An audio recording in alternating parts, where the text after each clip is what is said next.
Meu coração obscuro. Quem sabe o que significa obscuro? Algo que está escondido, mano. Concorda comigo?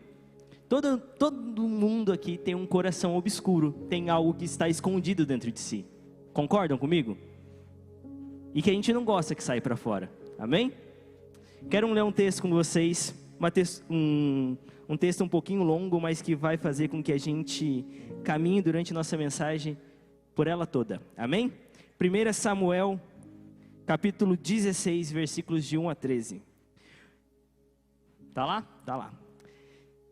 O Senhor disse a Samuel. Samuel é o profeta de Deus aqui. O Senhor foi entregar uma palavra para ele. Até quando você terá pena de Saul? Se eu o rejeitei. Aqui o Senhor está rejeitando Saul como rei de Israel. Então ele fala para Samuel: encha um chifre de azeite e ponha-se a caminho. Vou enviar você a Jessé, o belemita, porque eu escolhi um dos seus filhos para ser rei. Samuel respondeu então ao Senhor: como posso fazer isso? Saul ficará sabendo e me matará. Então o Senhor disse: leve um novilho e diga: vim oferecer um sacrifício ao Senhor. Convide Jessé para o sacrifício, eu lhe mostrarei o que você deve fazer. E você ungirá para mim aquele que eu indicar.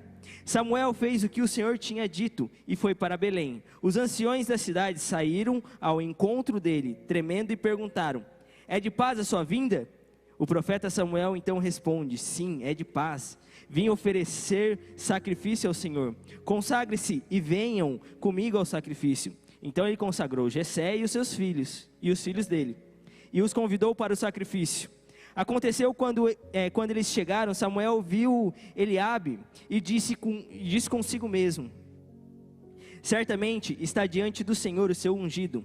Porém o Senhor disse a Samuel: não olhe para a sua aparência nem para a sua altura, porque eu o rejeitei. Porque o Senhor não vê como o ser humano vê. O ser humano vê o exterior, porém o Senhor vê o coração. Então Jessé chamou Abinadab e o fez passar diante de Samuel, que disse: nem a este o Senhor escolheu? Então Jessé fez passar Samá. Porém Samuel, tampouco a este o Senhor escolheu. Assim Jessé fez passar os seus 7 filhos diante de Samuel. Porém Samuel disse a Jessé: o Senhor não escolheu nenhum destes? E perguntou a Jessé: esses são todos os seus filhos? Jessé então responde: ainda falta um, o mais novo, e ele está apacentando as suas ovelhas. Então Samuel disse a Jessé: mande-o chamá-lo, pois não nos sentaremos à mesa sem que ele venha. Então mandou chamá-lo e o fez entrar. Davi era ruivo de belos olhos e boa aparência. Então o Senhor disse a Samuel: levante-se, unja-o, pois este é ele. Samuel pegou o chifre de azeite, ungiu Davi no meio de seus irmãos. E daquele dia em diante, o Espírito do Senhor apossou-se de Davi. Então Samuel levantou-se e foi para Ramá. Da hora esse texto, né? Posso ir embora já, né? Acabou. Todo mundo concorda? Não? Cara, quando a gente pega para ver esse texto, a gente vê o profeta Samuel ungindo Davi. Todo mundo concorda comigo? O profeta Samuel unge Davi. Mas por muitas vezes a gente acaba esquecendo de ver os detalhes. A gente acaba esquecendo de se aprofundar no texto. E quando a gente vai se aprofundar, Davi é qual o número de filho que passou ali para Samuel? O último. A gente pode tirar como lição de que o seu pai Jessé havia esquecido dele. Passou lá Eliabe, Samuel olhou e falou assim: cara, esse daqui tem um bom porte físico, esse daqui, o Senhor vai se agradar, na hora que estiver lá nas batalhas, nas lutas, ele vai ganhar todas. O Senhor olha para Samuel e fala: cara, eu não olho por aparência, mas eu olho por coração. Não quero esse não. Aí passou outro, e nessa conta foram 7. A hora que acaba ali a quantidade de filhos que Jessé se lembra, o que Samuel fala? Tá, acabou seus filhos? Como assim acabou? O Senhor não escolheu nenhum deles. Aí que Jessé vai se lembrar do seu 8º filho, de Davi. Aonde que Davi estava neste momento? Apacentando as ovelhas. Estava lá esquecido, estava lá largado, cuidando das suas ovelhas. Mano, acho que Davi podia ter um seu emocional um pouquinho afetado. Vocês não concordam comigo? Já pensou os seus pais se esquecerem de você? Mano, é a sua chance de conseguir uma vaga na faculdade. É a sua chance de conseguir uma vaga na melhor escola da cidade. E aí seu pai leva todos os seus irmãos, mas deixa você. Você vai ficar chateado? Você vai ficar triste? E por muitas vezes a gente acaba ficando mesmo.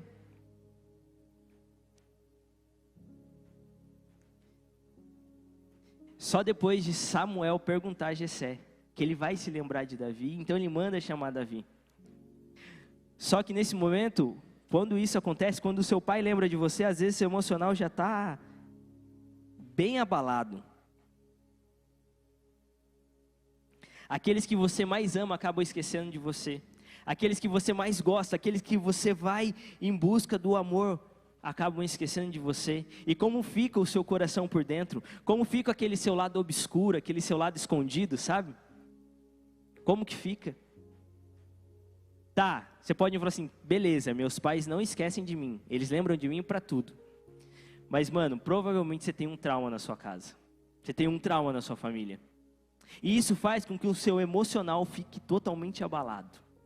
Isso faz com que o seu emocional te leve para a ruína, para o fundo do poço. Doido isso, né? Porque o nosso emocional tem a característica de nos levar, de nos afundar quando não está tudo bem.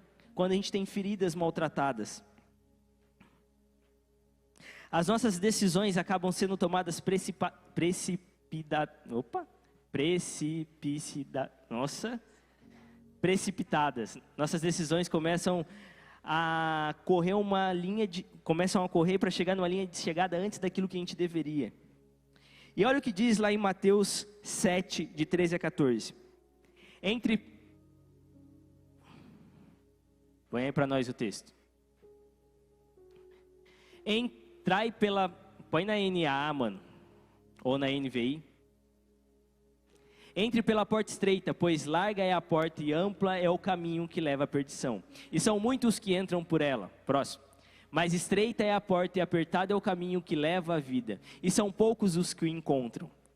Cara, aqui nós vemos que quando nós escolhemos o caminho largo, ele nos leva à perdição. Quando nosso emocional está muito abalado, você não quer ser exprimido, você não quer ser confrontado. Sabe por quê? Você já está todo machucado, você já está todo melosinho, só assim, não, eu vou lá para ser confrontado, não, deixa isso de lado. Só que o Senhor ele nos chama para isso, mas muitos acabam escolhendo ir pelo mais fácil, pelo caminho largo. E quando nós vamos pelos caminhos largos, quanto mais longe nós vamos, mais difícil é a gente voltar para trás. Quando o nosso emocional está totalmente abalado, quando nós deixamos o nosso coração obscuro sair para fora, mais difícil é a gente voltar para trás. E aí, os pecados começam a entrar nas nossas vidas. Por quê? A gente acaba caindo num poço cheio de pecados. E quanto mais tempo a gente ficar fugindo disso, mais profundo a gente vai para esse poço. Mais sujo a gente vai ficando. E aqui eu quero trabalhar alguns pecados com vocês. Você pode falar assim, quando eu falar os nomes dos pecados. Não, eu sou muito novo para isso. Mas, mano, cuidado. Porque às vezes você nem imagina estar passando por isso. Eu quero falar com vocês sobre o sexo. 1 Coríntios 6,18 diz assim: fujam da imoralidade sexual. Todos os outros pecados que alguém comete fora do corpo os comete.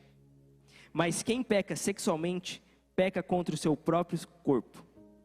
O sexo não é quando você está casado e vai ali e faz um amor com o seu esposo, com a sua esposa.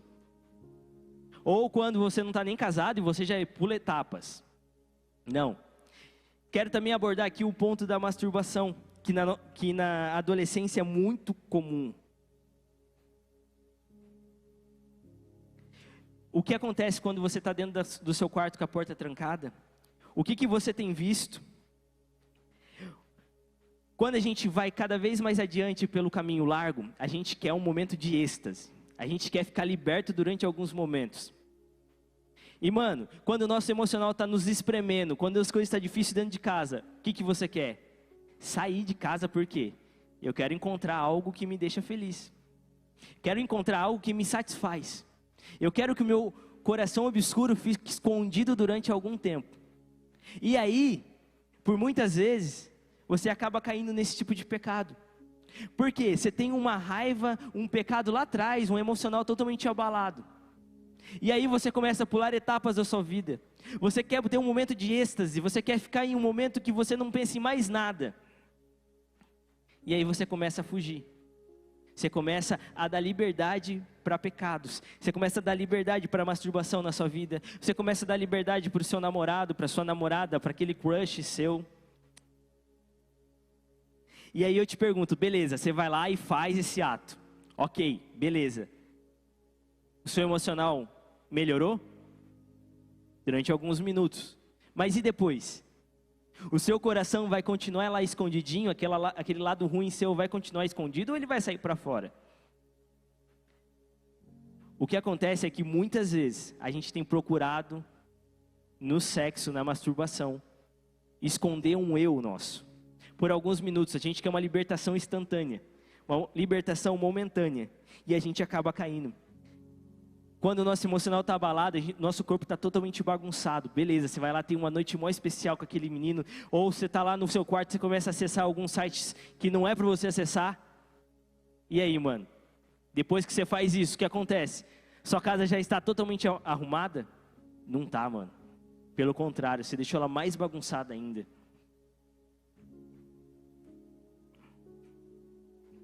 A gente precisa entender que o sexo, a masturbação, ela não arruma a bagunça do nosso corpo. Ela não arruma a bagunça do nosso eu, daquilo que nós temos carregado.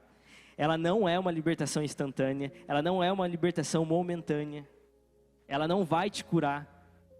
Ela não vai te libertar. Ela não vai tratar o seu emocional. Muito pelo contrário, ela vai piorar o seu emocional.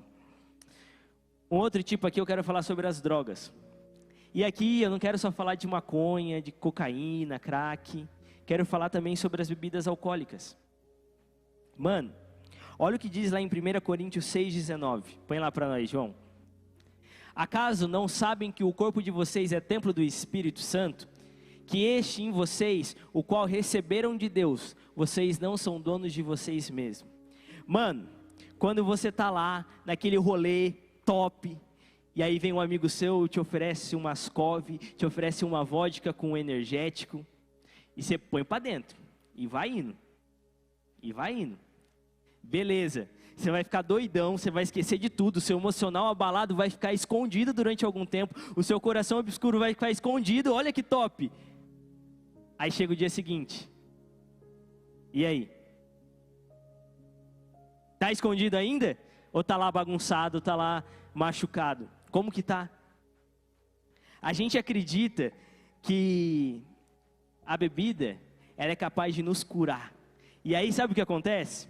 Você começa a ficar viciado na bebida, na droga, na maconha. Por quê? Não, ontem me resolveu, então hoje eu vou usar de novo porque vai me resolver de novo. E aí isso daí vai virando um vício. Cada dia mais você vai chegando mais longe. Mano, o seu corpo, ele é templo do Espírito Santo, você precisa cuidar dele. Olha que mandamento que o Senhor nos deixa para a gente cuidar da onde ele vai habitar. Quando você coloca a bebida para dentro, você está cuidando do seu corpo? Você não está cuidando, mano. Você está levando o seu corpo totalmente à ruína. Eu quero te mostrar o que acontece quando uma pessoa usa muita droga. Ô João, põe aquela imagem lá pra gente. Olha isso, cara. Olha como que acaba com a pessoa. Aí eu te pergunto, você acha que isso vai melhorar o seu emocional? Ou vai te levar para um leito de hospital, para um caixão? Para onde isso vai te levar? Mano, isso vai acabar com você. O seu lado obscuro vai ser escondido durante o tempo que você usar, mano. Depois que você usar, ele vai continuar lá te atormentando, mano.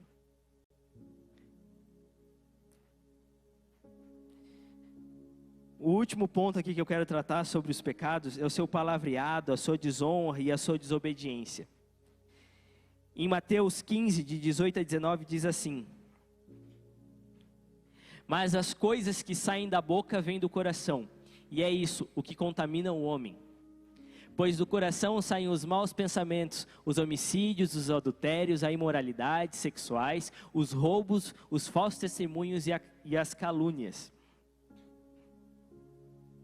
Esse texto ele já diz tudo, né? A nossa boca fala daquilo que o nosso coração está cheio. E aí você fala assim, não, eu falo muito palavrão. Mano, eu não obedeço os meus pais. Eu não honro aqueles que estão acima de mim. Mano, é o seu coração que está cheio de coisa ruim. É o seu emocional que está totalmente abalado. É o seu coração obscuro saindo para fora, mano. Imagina se Davi tivesse deixado o seu lado obscuro sair para fora. A hora que o pai dele esqueceu dele, a hora que Jessé esqueceu dele, ele começasse lá, nossa, aquela merda esqueceu de mim. Como assim? O meu pai esqueceu de mim?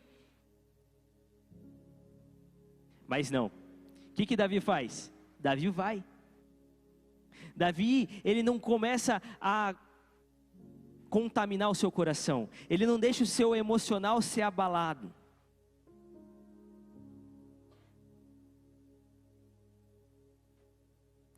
Será que se Davi tivesse com esse palavreado totalmente afiado, falando, desonrando o pai dele, desobedecendo, será que ele teria chegado ao reinado de Israel? Será que se o coração dele, será que ele tivesse dado liberdade para o coração obscuro dele, será que ele tinha dado liberdade para será que ele tinha chegado ao trono? Mano, se você está nesse ponto de falar muitos palavrões, de não honrar os seus pais, é porque a sua vida está totalmente bagunçada, mano. Infelizmente, desculpem te falar isso, mas é a realidade. A sua vida está muito bagunçada.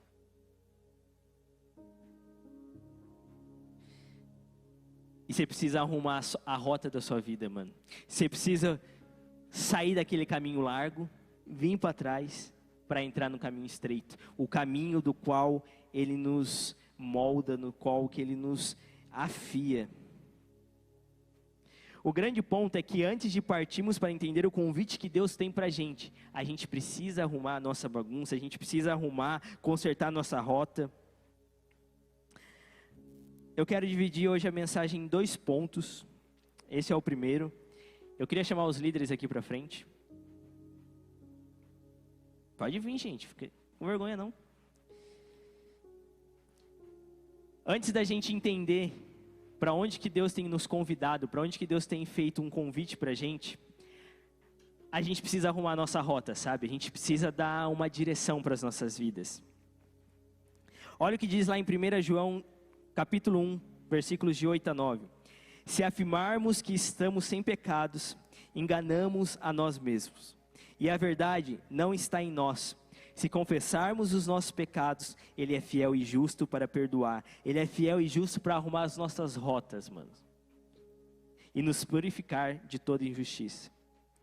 Eu vou ser muito sincero para você. Você tem, 1, 2, 3, 4, 5, 6, comigo 7. Ó, Lana, vai lá também, 8. Você tem 8 líderes, mano.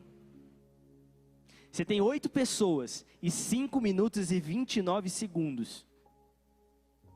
Para arrumar a sua casa. É mais do que o necessário para você ir confessar o seu pecado. Ali as pessoas não estão para te julgar, elas estão para te liberar do seu coração obscuro.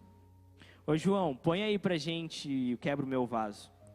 E apaga as luzes e fiquem à vontade, gente, para ir lá e entregar o seu pecado. Para entregar aquilo que tem feito você sair dos caminhos do Senhor. Amém? Galera, que momento libertador, não é mesmo? Tem esse pessoal ainda aí, mas foque aqui agora na mensagem, rapidão. Quando a gente deixa as nossas mágoas para trás, quando a gente deixa aquilo que tem nos machucado, nosso coração obscuro, é libertador, não é mesmo? A gente começa a sentir o real amor de Deus por nós. Mano, por mais que Davi tivesse todos os motivos do mundo para deixar o seu coração obscuro sair para fora, ele não deixa. Ele honra o seu pai, sabe por quê? Ele começa a entender o propósito que ele tinha para a vida dele. Davi, ele foi moldado desde o princípio para ser rei de Israel, para viver os planos de Deus para a vida dele. Quando o profeta Samuel foi visitar Jessé, ele foi lá para ungir um dos filhos de Jessé, para chegar ao trono daquela nação, mano. Dentre todos os mais prováveis, aqueles que tinham a estatura da hora, aqueles que eram uau, quem que o Senhor escolhe? O improvável, o que estava lá cuidando das ovelhas, o que estava lá apacentando, às vezes pegando o cocôzinho da ovelha. Deus é especialista, mano, em escolher os improváveis para fazer o provável acontecer. O Senhor decide anunciar a promessa a alguém que era improvável, mano. Alguém que era rejeitado, que era deixado de lado. Sabe o que é mais doido disso tudo? Davi, ele foi ungido na frente de todo mundo. Concorda comigo? Na frente de todos os seus irmãos, do seu pai. Todo mundo ali sabia que Davi ia para algum lugar, que Davi tinha sido ungido pelo Senhor. O dia seguinte de Davi, o que ele faz? Estava lá cuidando das ovelhas de novo. Sabe por quê? Quando o Senhor vem, entrega uma promessa para a gente, Ele está anunciando a promessa em nossas vidas. Ele está, mano, prenunciando. Ele não está começando a cumprir a promessa, Ele está pronunciando. Sabe por que Ele pronuncia a promessa e não começa a cumprir logo em sequência? Porque a gente precisa ser moldado, mano. Enquanto Davi estava lá cuidando das ovelhas, você pode ter certeza que o coração dele estava sendo trabalhado. Depois de um tempo, Davi é convidado a morar no palácio. Nossa, agora ele vai assumir o trono. Chega lá e não é isso. Ele vai lá servir o rei de Israel, Saul. Ele vai lá trabalhar como qualquer outro servo. E ali, mano, ele aprende a servir. O coração dele é um coração humilde ainda. Saca? Sabe o que acontece em nossas vidas? Douglinha, você vai ser bilionário. Dia seguinte, sabe o que o Douglas vai e faz? Vai lá na Casa Bahia, compra tudo e mais um pouco em 10 vezes sem juros. No mês seguinte, o que acontece, Douglas? Não consegue pagar, mano. A gente quer viver as promessas antes do tempo certo. Saca? Imagina que você trabalha no Serve Todos. Será que o pessoal que trabalha lá no caixa do Serve Todos é muito humilhado? Eu acredito que é. Porque trabalhar com pessoas é difícil. Beleza. Imagina lá, você tem uma promessa que você vai ser dono ou dona do Serve Todos, ó. Mas aí você é colocado para trabalhar lá no Serve Todos. Sabe por quê? Porque Deus quer que você aprenda quais são os desafios, o que é preciso melhorar. Quando Deus vem e pronuncia algo na sua vida, primeiro Ele vai te moldar, para depois começar a cumprir. E durante esse processo da gente ser moldado, mano, peraí, deixa eu achar agora. Durante esse processo da gente ser moldado, a gente sim vai ter o desenvolvimento do nosso humano mesmo, real, do nosso coração. Mas às vezes você precisa de uma habilidade. Tipo, você foi chamado para ser pastor. Mano, você precisa desenvolver a sua falatória. Você precisa desenvolver o cuidado com os seus irmãos. E aí sabe o que acontece? Você precisa desenvolver as suas habilidades nisso. Às vezes você precisa ir lá e fazer um curso para oratória. Às vezes você precisa ir lá e fazer uma faculdade para aprender a cuidar de pessoas, de gestão de pessoas. Mano, você precisa desenvolver suas habilidades, porque na hora que Deus chegar, mano, você vai dar um salto muito maior daquilo que você imaginava. Porque Deus vai começar a usar as suas habilidades. Há promessas para mim, há promessas para você, sobre aquilo que nós faremos e deixaremos de fazer em nossas vidas, manos. Existem esferas da sociedade que esperam por nós. Existem esferas que clamam pelas nossas vidas. Davi, ele havia recebido um convite, mas ele teve que passar por todo o processo de amadurecimento. Davi, ele foi convidado a ser rei de Israel quando ele foi ungido. Mas até ele chegar ao reinado de Israel, ele teve que honrar Saul, você sabia? Ele teve a oportunidade de ir lá e matar Saul, tirar Saul do trono. O que ele fez? Não vou matar Saul. Ele foi lá e honrou Saul. Às vezes, você tem uma promessa de algo grande na sua vida, mas ainda tem uma pessoa acima de você. E você não tem honrado essa pessoa, mano. E aí, como que você quer chegar lá?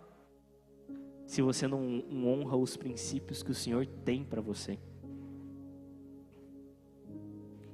Qual convite você está recebendo nessa noite? Qual esfera da sociedade clama por você? Aonde você acha que vai ser a esfera da sua atuação? Você vai querer apressar por muitas vezes, sabe? Não, eu já estou pronto, eu já estou preparado. Você vai ter que ser humilde o suficiente para entender que você precisa dar vários passos para trás. Davi honrou Saul até os últimos instantes, pois sabia que para chegar ao trono, ele tinha que passar por um processo. Para a gente finalizar, eu quero fazer um movimento profético aqui nessa noite. Eu até conversei com o Douglas, mas ele falou um negócio para mim que foi muito real. Às vezes aquilo que Deus tem nos chamado, a gente não quer, então a gente não vai buscar. Quero chamar os líderes de novo aqui. Quero combinar uns negócios com os líderes, vem aqui. Calma aí, vai ser legal. João, aquela música Me Derramar, pode soltar pra gente? Galera, os líderes vão te buscar e vão te colocar em um grupo com pessoas. E aí, depois, a gente vai orar por vocês. A gente vai ungir vocês. Amém? Samuel foi lá e ungiu Davi para algo que ele tinha para a vida dele. Eu tenho plena convicção de que Deus vai te ungir nessa noite para a esfera da sociedade que Deus quer te colocar. Não fique triste se às vezes Deus quer te colocar na política e você não gosta de política. Você não sabe o amanhã. Amém? Pode aumentar o som, apagar as luzes. Vamos lá, líderes.